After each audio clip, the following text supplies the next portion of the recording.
Salut à tous. Donc, tout d'abord, je tenais à vous remercier pour le visionnage de la vidéoyette que j'ai faite hier en direct, qui s'est bien passé, on va dire humainement parlant, mais du point de vue technique qui a été un peu compliqué. Il semble que le flux, le streaming vidéo renvoyé de mon ordinateur sur YouTube était quelque peu défaillant à partir de 30 minutes. Le son était très correct, mais l'image est partie en sucette avec un phénomène un peu de scission de l'écran et une bande parasite par le bas. Alors, je n'ai pas été le seul à avoir ce désagrément. J'ai visionné une vidéo d'un live qui a été fait hier en Espagne. Quelqu'un avait ce type de désagrément aussi, dans un tout autre domaine que on va dire que cette petite conférence, ou je sais pas, digression, réflexion sur l'avenir de notre société. Donc là, aujourd'hui, on va parler photovoltaïque avec la présentation d'une, je dirais d'une société, mais d'avant tout d'un matériel. Il y a 2-3 jours, peut-être un peu plus, j'ai eu une remarque d'un utilisateur, enfin d'un viewer,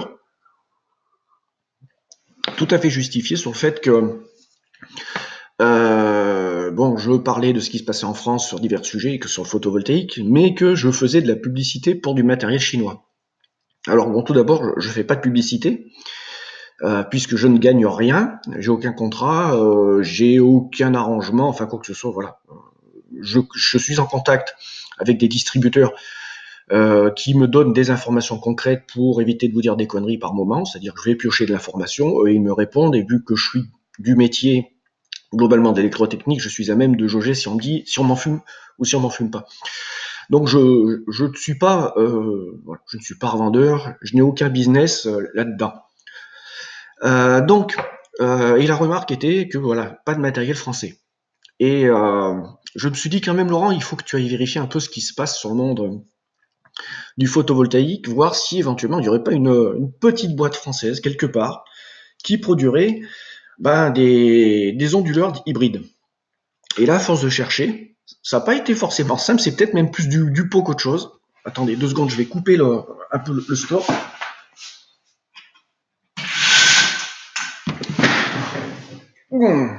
Limite cassage de gueule, en direct, presque en direct. Je suis tombé presque par hasard, je dirais bien presque parce que le hasard n'existe pas, on va dire ça, sur un matériel français. Alors, quand je dis français, bien sûr, il faudra relativiser. Donc ce matériel, il s'agit de la marque Imeon, et donc qui produit, qui vend, qui fabrique, qui développe des systèmes onduleurs hybrides.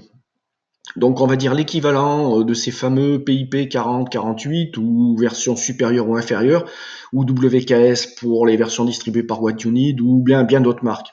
Donc c'est un modèle de fabrication, enfin de conception française, une entreprise française, et on peut effectivement l'acheter et le trouver en France sur Internet.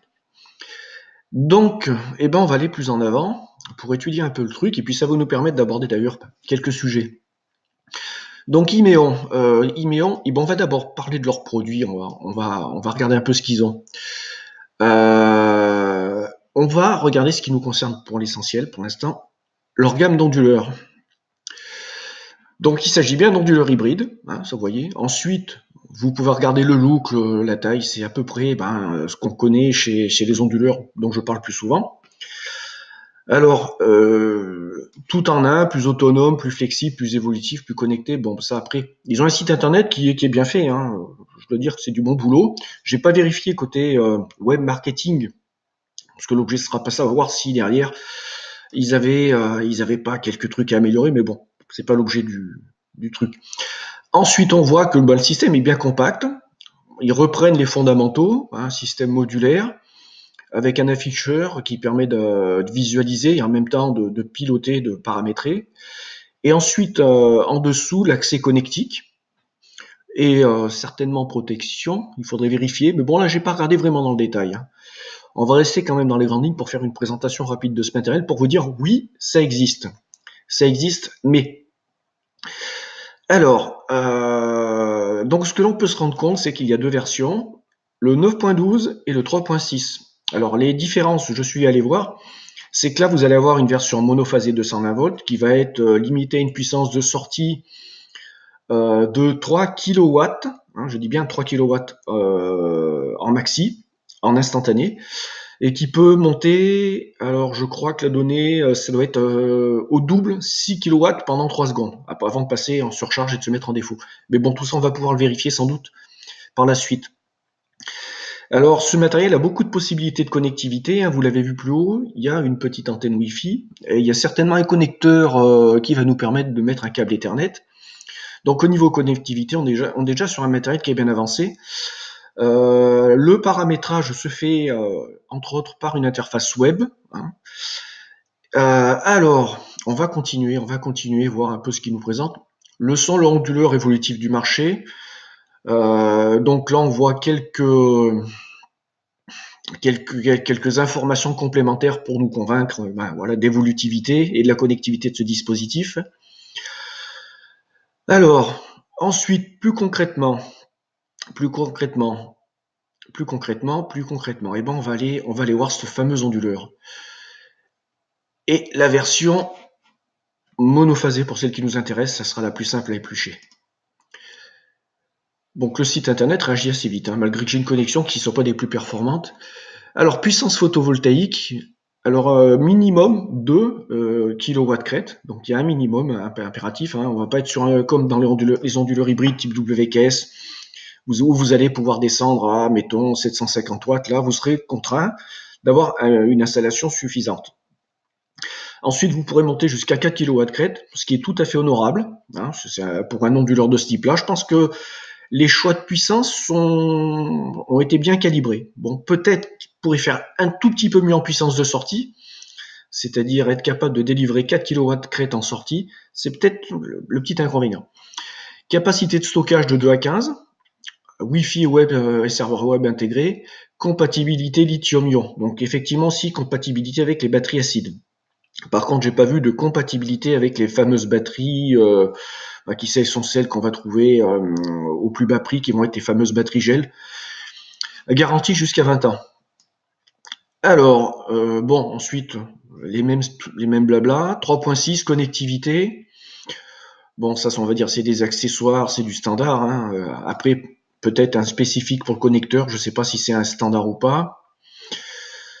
Je ne connais pas tout, effectivement, hein. On découvre un peu ensemble.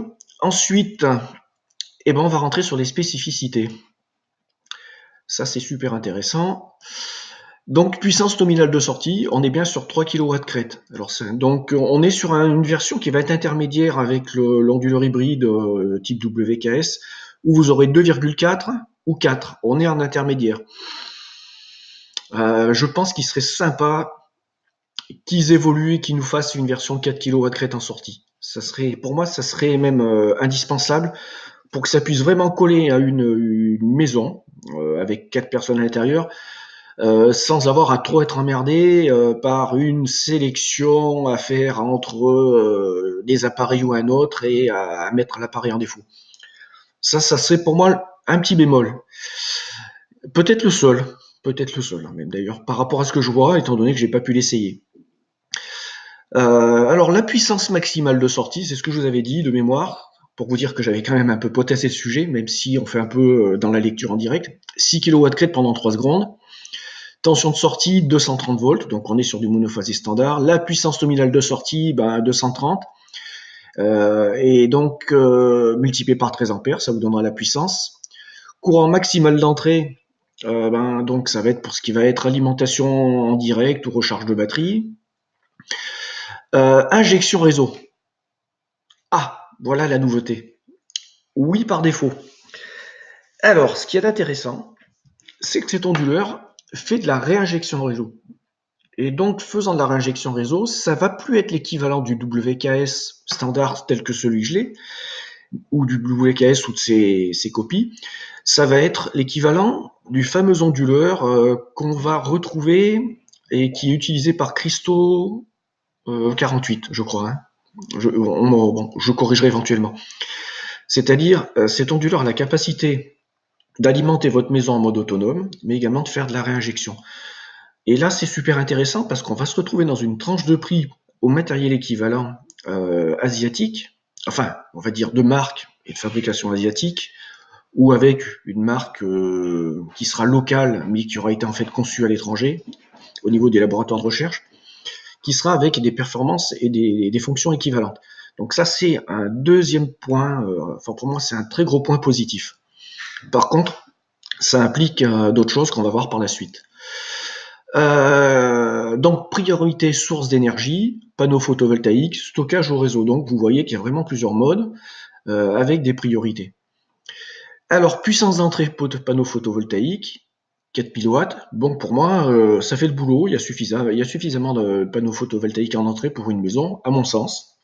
De toute façon, dès qu'on rentre dans une volonté d'autonomie, on n'est pas là non plus pour tapisser le terrain ou toit de panneaux photovoltaïques. C'est qu'on est là pour tendre vers du minimalisme, vers justement la sobriété, y compris avec nos propres moyens. Nombre d'entrées MPPT. Alors ça va être le nombre d'entrées potentielles que vous allez pouvoir mettre d'entrées de panneaux solaires ou éventuellement d'une autre source d'énergie en courant continu. Il n'y en a qu'une seule. Bon, pour moi, c'est suffisant pour faire un fonctionnement simple. On n'est pas là pour pouvoir connecter autre chose. Sinon, après, on va rentrer dans des installations beaucoup plus complexes. Moi, ce que je recherche comme matériel, pour moi, et aussi de façon incitative pour que les gens se lancent un peu dans cette autonomie énergétique, c'est des dispositifs qui vont être simples, compacts à mettre en œuvre, et donc forcément qui vont pas avoir 50 millions de connexions différentes ou 50 millions de compatibilités différentes, du simple, du direct et du fonctionnel, pour pas faire peur. Ensuite, plage de tension. On est donc sur du 120-450 volts. Donc là, on se rend compte que la plage de tension va impliquer que le câblage des panneaux solaires ne va pas être le même que celui des onduleurs WKS ou type PIP 4048. On va être sur un nombre de panneaux solaires en série supérieure et un nombre inférieur de branches de panneaux solaires en parallèle, donc de string en parallèle. Mais bon, ça change rien sur la nature même des panneaux solaires, ça va être juste des câblages différents. Ensuite, courant nominal, tension maximale, donc voilà, ça va être des tensions crêtes. Rendement maximum, 95, donc là on est sur des performances équivalentes. Alors ensuite, la partie batterie. Les batteries vont être des 48 volts, donc là c'est super intéressant. Et pour moi, c'est important d'avoir des batteries qui ont la plus haute tension possible, puisqu'en fait, il y aura moins de pertes par effet Joule et la résistivité dans les conducteurs si la tension qui circule dans les conducteurs est la plus élevée possible. Ça va vous permettre de baisser la section des conducteurs pour déjà ça va être un coût moindre. Alors ensuite, courant maximal de charge 80 ampères, c'est pas rien. Courant maximal de décharge, 80 ampères. Courant maximal de charge batterie 25 ampères. Type de batterie, alors ce que je vous y disais, c'est les batteries acide ou lithium. Donc là, on ne sait pas ce qui peut se passer avec ces fameuses batteries gel. Donc on présuppose qu'il n'y a pas possibilité. Courant de charge, donc ça va être les techniques, courbe de charge, pardon, ça va être la technique et la technologie et les courbes pour charger les batteries, pour les recharger. Rendement maximum, bon, charge batterie, plage horaire multiple via AC Grid. Alors là, je sais pas ce qui AC Grid, c'est peut-être une application, je sais pas. Décharge de batterie paramétrable, de seuil selon disponibilité du réseau. Là, tant que j'ai pas eu le matériel sous les yeux, je peux pas vous en parler. Les dimensions, bon, on est sur des dimensions apparemment équivalentes aux onduleurs hybrides WKS. Classe de protection, poids, un peu plus lourd, hein, on est sur un WKS 5 kg volt-ampère, donc à kW, on va être sur du 13 kg. Bon, ensuite, un peu de blabla. OS, Linux, donc le système interne qui va piloter l'ensemble et qui va permettre l'interface, l'échange interface aux machines, on se rend compte que c'est du Linux. Bon, ça limite les coûts, puis la souplesse et aussi la stabilité. Communication monitoring. Alors, Wi-Fi, USB, Ethernet. Voilà. Ensuite, 2RG485, un relais 230 volts, alors qu'on suppose que c'est une sortie. Ensuite, 4 entrées analogiques, je ne suis pas allé plus loin pour vous en parler, conditions d'utilisation. Et ensuite, conformité, c'est là où ça va être intéressant, c'est qu'apparemment, on va se retrouver avec la fameuse norme VDE 0126, VDE AR 4105 et VDE V0124. Alors ça, sur ces normes-là, on va pouvoir retrouver dans la partie téléchargement, qu'on va aller voir, certificat IMEON. Donc ici, vous allez avoir les certificats des normes et vous allez avoir le certificat des différentes normes VDE. Alors, je dois vous dire que je connais le contenu de la norme VDE 126. J'ai eu un peu plus de mal sur cette fameuse norme 124. Donc j'ai téléchargé pour vous les documents pour voir l'écran. Les voici. Et ensuite, alors je vais essayer de naviguer sur les onglets pour vous dire, voilà, VDE 125, 0124, norme onduleur. Regardez les résultats de recherche. Hein, la 124, on trouve ici effectivement un document qui serait ici puisque je l'ai téléchargé. On refait depuis le début. Différence entre les exigences des directives de raccordement entre les onduleurs photovoltaïques en France et en Allemagne. Bureau Veritas. Donc vous voyez qu'on entre tout de suite dans un domaine qui va être très technique et puis très administratif. C'est aussi l'une des parties qui me rebute un peu dans tout ça, mais qui est la réalité du truc, c'est que si vous voulez avoir du matos qui soit conforme du point de vue de la sécurité, lorsque vous allez demander faire une demande de raccordement, il faut potasser le sujet et puis vérifier qu'on a tous ces agréments pour pas se faire recaler par le consuel qui lui sera au préalable dans la démarche pour valider votre installation et ensuite faire en sorte que votre demande de raccordement réseau pour la réinjection soit possible. Donc la petite fonction de recherche où j'ai tapé 124 pour retrouver, donc effectivement on retrouve des infos sur la norme VDE 124 à cet endroit-là. Alors afin d'adapter la norme 0126 à l'état actuel de la normalisation, la DIN VDE 0126 a fait l'objet d'une nouvelle révision en 2013. Bon voilà, je vous fournirai ce lien, ça vous permettra peut-être d'aller gratter plus loin. Quand j'aurai le temps, je vais approfondir le sujet. On va remonter un peu plus haut, vérifier, on retrouve ce document, ce lien ici, et donc c'est dans le même paragraphe. On va retourner en arrière. Donc vous avez ici toutes les certifications. Je pense que cet onduleur est 100% compatible avec une raccordement réseau. Je pense pas que la boîte ait fait l'idiotie de développer un matériel qui n'aurait que partiellement ces homologations. Moi, ce que je vais faire, je pense que je vais contacter cette boîte. Et puis je vais leur poser des questions sur ce matériel. Et j'aimerais bien, mais bon, je sais que c'est très compliqué. Hein. J'ai été en contact avec beaucoup de boîtes dans le domaine sportif, des grands équipementiers. J'ai fait beaucoup de travail de partenariat, de consulting. Et quand on rentre avec des boîtes en contact avec elles comme ça, pour solliciter quelque chose, c'est très très compliqué.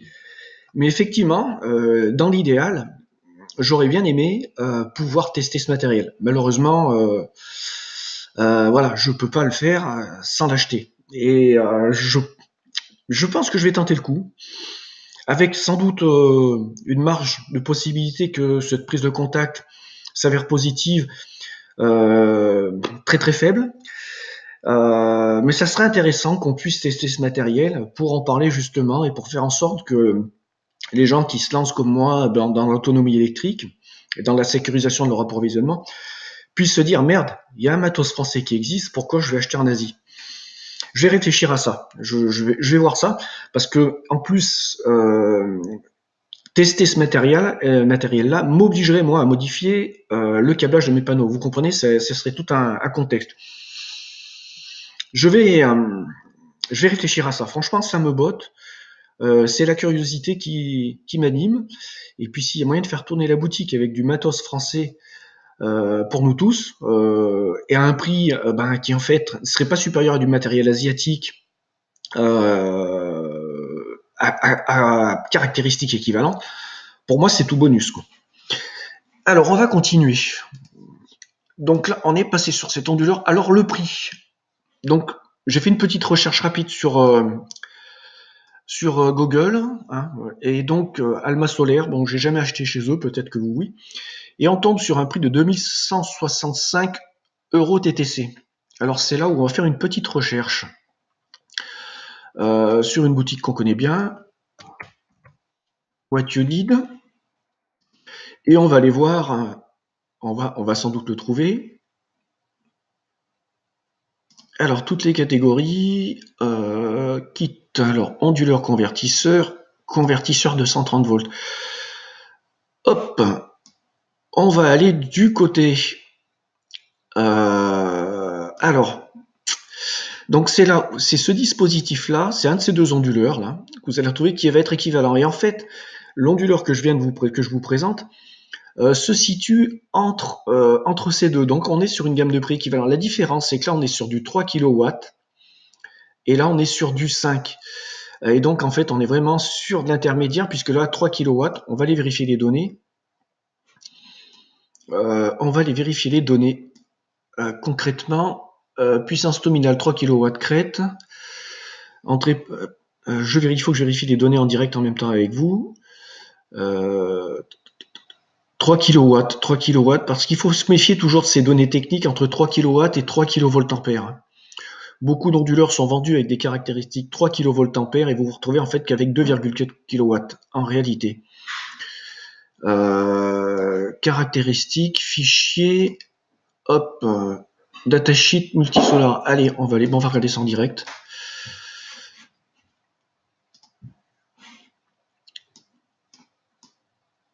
Hop, il va falloir que je zoome.